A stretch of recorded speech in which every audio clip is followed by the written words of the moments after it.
ఒక్క మాటలో చెప్పాలంటే జగన్మోహన్ రెడ్డి చేసే కార్యక్రమం ఏంటంటే 10 రూపాయలు ఇచ్చి 100 రూపాయలు దోచుకోవడం.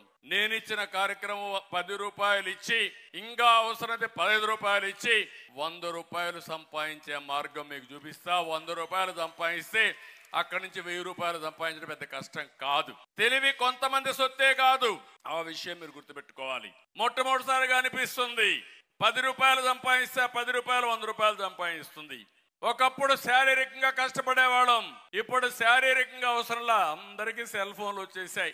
మిమ్మల్ని చూస్తున్న అప్పటి నుంచి నా మాటలు వింటూనే ఉన్నారు. కొంతమంది అవసరమైతే ఇక్కడి నుంచి లైవ్ పెడుతున్నారు, మీ ఇంటికో లేదంటే మీ ఆడవాళ్ళకో లేదంటే మీ పిల్లలకో వినిపిస్తున్నారు. కొంతమంది అయితే మీ ఇంట్లో ఏం జరిగేదో మళ్ళా మీరు మానిటర్ చేసుకుంటున్నారు. అంటే వర్చువల్ వరల్డ్ గా తయారైంది ప్రపంచం అంతా. పనులన్నీ రియల్ టైంలో సమీక్ష చేసుకునే పరిస్థితికి వచ్చేసాం. అందుకే నేను ఆలోచించేది, ఈ రోజు నేను చేసిన పని మీరు ఒక్కసారి ఆలోచిస్తే 25 సంవత్సరాల కంటే ముందేసిన ఫౌండేషన్ ఈ రోజు హైదరాబాద్ ఒక నమూనా. హైయెస్ట్ పర్ క్యాపిటల్ ఇన్కమ్ దేశంలోనే.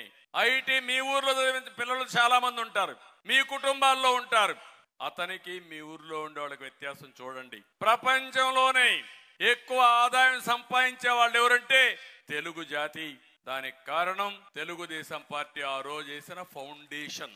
ఇప్పుడు నా ఆలోచన ఒకటే, అది కొంతమందిని చేయగలిగాం. ప్రతి ఒక్క వ్యక్తిని పేదరికం నుంచి ఎందుకు పైకి తేకూడదు, అది చేయడం కోసమే P4 ఫార్ములా. P3 అనేది పబ్లిక్ ప్రైవేట్ పార్ట్నర్షిప్ అనేది సంపద సృష్టించడానికి పనిచేసింది.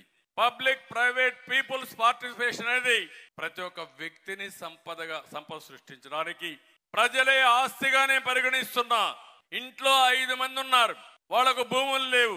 ఈ 5 మంది ఆస్తిగా పరిగణించి ఆదాయాన్ని ఎట్టు పెంచాలో ఆలోచిస్తున్నా. అది సాధ్యమని నిరూపిస్తాం. అందుకనే నేను మిమ్మల్ని అందరూ ఒకటే కోరుతున్నా, నా ప్రాధాన్యత పేదరిక నిర్మూలనలో కూడా మొట్టమొదటిగా ఈ వెనుకబడిన వర్గాలను పైకి తేవడమే నా లక్ష్యం అని చెప్పి కూడా నేను మీకు తెలియజేస్తున్నా.